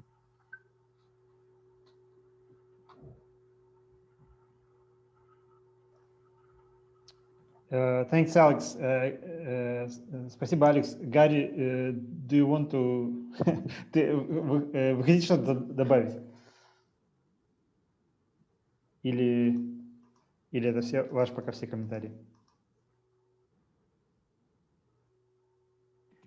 We're happy to take any more questions. Хорошо. Да, я понял, я уточню просто. Да, у нас есть также еще один представитель от российского госоргана, от счетной палаты. Анатолий Овчаров, заместитель начальника инспекции Департамента аудита финансовых рынков и государственного долга счетной палаты. Анатолий Анатольевич, если вы онлайн, готовы предоставить? Да, я вас слышу. Вы меня слышите хорошо? Да. Во-первых, я хотел бы поблагодарить организаторов и британских коллег за приглашение на этот круглый стол. Может быть, несколько выглядит странно, что счетная палата интересуется такими проблемами, как содействие международному развитию, но я постараюсь доказать, что это не случайно.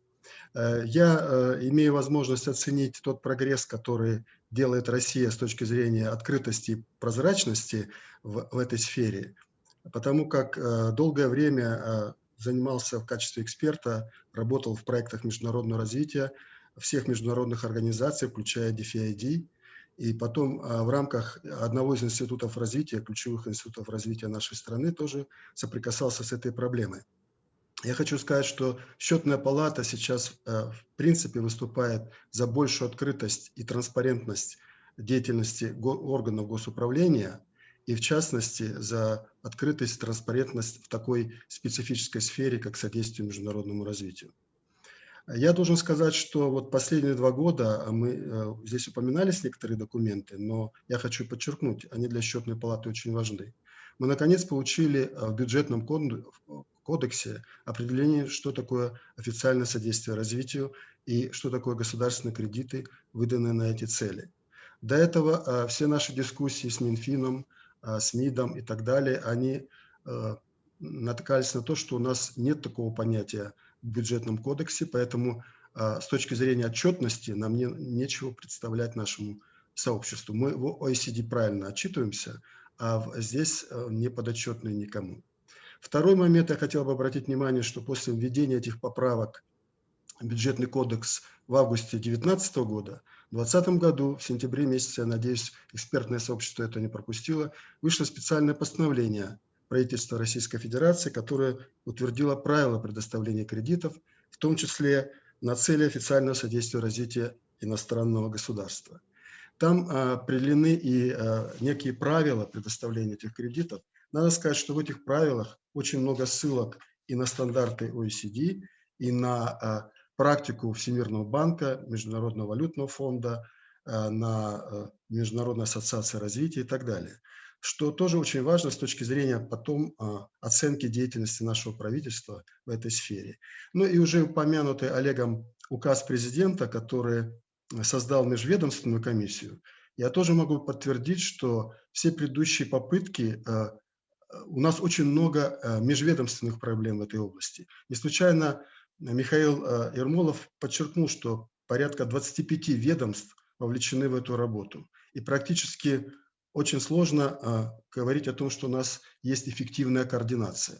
Будем надеяться, что так как эта межведомственная комиссия создана под эгидой администрации президента, что нам удастся преодолеть ряд межведомственных проблем.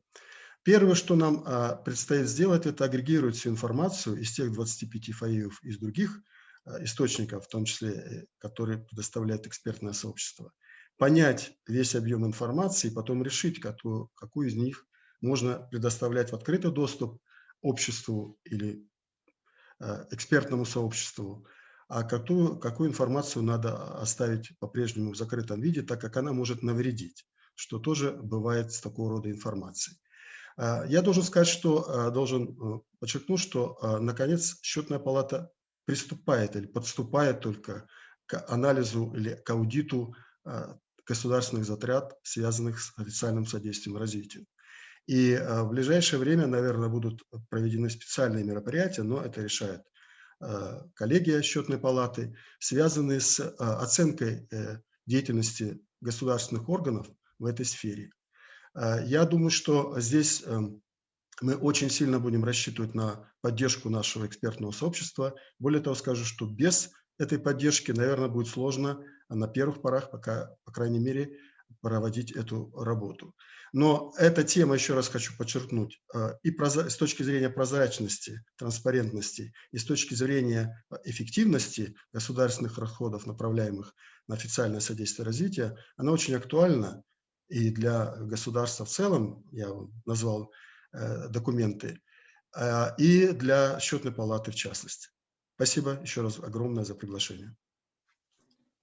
Анатолий Анатольевич, спасибо большое за ваш комментарий. Мне кажется, вы обратили внимание на тот момент, который я не назвал, что счетная палата в целом последние 2 года продвигает идею большей открытости государства, и мне кажется, тут есть определенная смычка. Коллеги, мы уже постепенно приближаемся к завершению, поэтому давайте, наверное, я предоставлю спикерам последнее слово по очереди. Наверное, мы закончим тогда Publish What You Found, начнем с российских спикеров. Давайте Владимир Бартенев, Юрий Зайцев, гуманитарный монитор, и потом Гэри Форстер и Алекс Тилли. Олег, может быть, в обратном порядке, чтобы было корректно, начать с гуманитарного монитора, и если есть вопросы, чтобы не я первым был. Да, ну, я думаю, не принципиально. Если коллеги из гуманитарного монитора готовы, то давайте Михаил, Алексей. Да, спасибо. Я, наверное, знаете, шкурно воспользуюсь этой возможностью для того, чтобы ответить на вопросы из чата. Я стал было его писать текстом, но раз уж есть возможность устно. Коллеги спрашивают, планируется ли обновление, расширение набора данных на платформе init, или это будет другой ресурс? Если да, то когда можно ждать новую версию? Спасибо. Здесь нужно внести ясность. Гуманитарный монитор публикует информацию о фактах российского содействия международному развитию на портале «Гуманитарная карта», ссылку на которую ранее опубликовал в чате Олег. Также мы различные актуальные сюжеты описываем в нашем телеграм-канале одноименном нашему проекту «Гуманитарный монитор». А на портале ИНИТ очень полезной и крайне актуальной инициативе ЦПУРа опубликован, первоначально был совместный наш с ЦПУРом набор данных по коронавирусной помощи за 2020 год, и впоследствии периодически он обновлялся коллегами из ЦПУР, мы тоже своими данными делились, и там он хранится на постоянной основе как датасет. Ну а это я закончил с ответом. Вы знаете, у меня большое воодушевление, честно скажу, на сердце от того, что я сегодня услышал и увидел, потому что, ну, правда, и коллеги наши зарубежные отмечают, что это такая для них первая возможность поговорить с экспертным сообществом. И я думаю, что для них тоже приятное удивление о том, какой интерес у нас к этому диалогу. У нас, я имею в виду, у экспертов, у постоянно занимающихся этой тематикой, больших профессионалов, участников этой дискуссии. И, в общем, я думаю, что это только начало, и мы продолжим этот обмен мнениями. И самое важное, что такой диалог запущен. Спасибо. Спасибо, Михаил. Алексей? Да, спасибо большое за возможность. Хотел бы поблагодарить тоже всех и предложить такой с небольшим предложением выступить. То, о чем рассказывали коллеги сегодня из Publish What You Fund, ну, честно, посеяло много таких хороших идей, мыслей, размышлений, вопросов. И в частности, вот мне очень, например, интересен момент вот именно инструментального использования их индекса, да, как они дают фидбэк всем участникам, кто этот фидбэк готовит, есть ли потом какое-то содействие, скажем так, в его имплементации. Я по этому поводу хотел бы предложить, может быть, Олег, спустя какое-то время мы обдумаем все это, сделать некий такой небольшой фоллоуап, где эти технические такие вот прикладные штуки еще, может быть, с коллегами тоже проговорить, обсудить. Спасибо большое. Спасибо, Алексей, надо об этом подумать. Юрий Зайцев. Да, спасибо, Олег. На самом деле я по-русски теперь буду говорить. Я бы немного хотел критически, конечно, завершить свое выступление, вообще наш семинар критическим таким взглядом. Критика связана с тем, что, на мой взгляд, да, из-за внутренних каких-то процессов, которые происходят там на уровне decision-making, на уровне управления, да, мы теряем время. Просто на самом деле, Владимир Бартенев не даст мне соврать, мы проектом в сфере СМР начали заниматься вот так вот серьезно, прям серьезно, в 2010 году. То есть прошло уже 11 лет, а мы еще все никак не можем собрать данные, и между собой у нас расхождение по данным. Да? Тоже уважаемые коллеги из Россотрудничества заявляют, что ПИ – это содействие международному развитию. Нет, это не содействие международному развитию. Там есть методология, по которой включаются прямые иностранные инвестиции с точки зрения их социальной направленности. Но не все. Понимаете, и таких вопросов миллион. Мы между собой не можем разобраться, как посчитать все эти данные. А время уходит. Поэтому у меня, конечно же, очень большая надежда на то, что все-таки процессы в этой сфере будут идти более быстрее, да, и те механизмы, которые запускаются, и межправительственная комиссия, нам помогут быстрее продвигаться в формировании вообще всей системы и учета, и мониторинга, и оценки помощи, потому что это крайне важно с точки зрения того, чтобы мы сами для себя могли понять, куда тратятся деньги и на что уходят средства налогоплательщиков. Поэтому у меня большая надежда на то, что все-таки мы будем двигаться более быстрее, нежели чем за последние 10-15 лет. Спасибо. Спасибо, Юрий. Владимир. I will not share the pessimism that Euro has just revealed, because if we will stick to that kind of emotion, we will not make any progress whatsoever. So I think the timing is quite, as I said, relevant for making this progress. But I just wanted to briefly add to the point that you just made about the difficulties of actually providing transparency of different aid flows from different agencies. Okay, Russia has been experiencing these difficulties for 10 years, but even more experienced donors like the United States, we can see from the reports of the government's accountability office, the American one, which is the exact analog of Счетная палата, and I thank the representative of the Russian accountability office to provide this kind of perspective. They measure the different agencies with quite bad indexes as well, because not all of them are ready to share the information. It is completely understandable, but still we have to move on. But coming to my last points, I would like to also emphasize the quite negative trend that we right now witness in general in the international arena of how we would call it decoupling in terms of economic, but it can be also decoupling not just between the Western world and non-Western world in terms of technology, but in terms of also understanding and dialogue and using the same kind of discourse that we actually can communicate using the same words that everyone understands. And in this respect, such initiatives as Publish of What You Found clearly demonstrates there is a possibility of establishing quite a productive dialogue between Western-based organization and non-Western donors. I was really surprised to hear your response about China. The Chinese academic community and non-governmental researchers were kind of helpful in terms of making this push towards indexing Chinese Ministry of Commerce.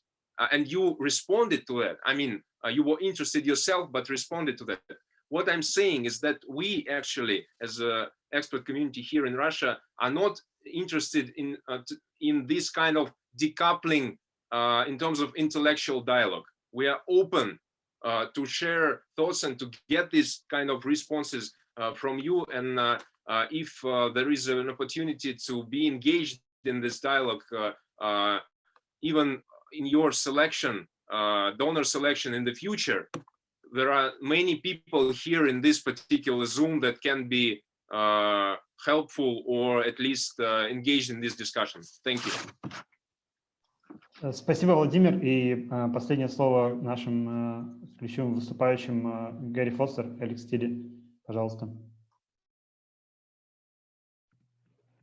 Thank you. Thank you, everybody. In the interest of time, I'll speak on behalf of Alex and myself to say a huge thank you. Thank you for giving us the platform, the opportunity to explain ourselves. Thank you for looking at our work in advance. For those of you who presented in English, thank you for that as well. We appreciate that that's a fair amount of effort. It made us feel very welcome.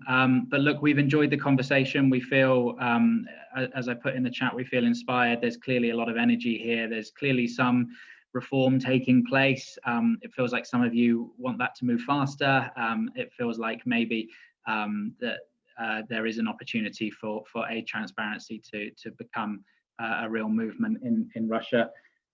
Look, we are here. We frequently have dialogue with civil society, with governments, with donor agencies, with different groups all around the world who are interested in aid transparency. So if as per Mr. Smirnov, if you want a detailed discussion about how we interact with governments or how Russia could improve its aid transparency, those kind of questions, we're more than happy to take the time to have those discussions. And at the same time, I think we have a bit of learning to do as well, because I don't think we fully understand the architecture of Russian aid flows and the responsible organizations and so on. So look, we're here to help if we can. We try and be as open as possible. And we look forward to continuing the discussion. Спасибо, Гэри. И хотел бы поблагодарить всех выступающих, всех наших участников, которые почти в полном составе продержались с нами до конца мероприятия, хотя это было довольно долго и весьма порой технически. Мне кажется, это была живая дискуссия. Я благодарю за такую возможность. Для меня это большое удовольствие.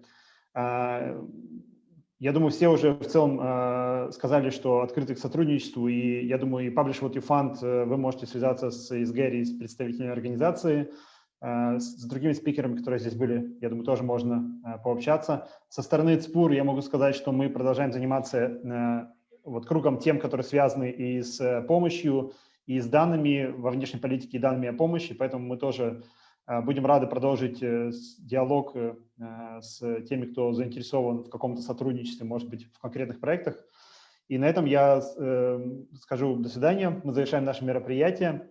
Надеюсь, и в дальнейшем мы проведем какие-то новые, может быть, круглые столы, семинары, или посмотрим, во что это можно развить.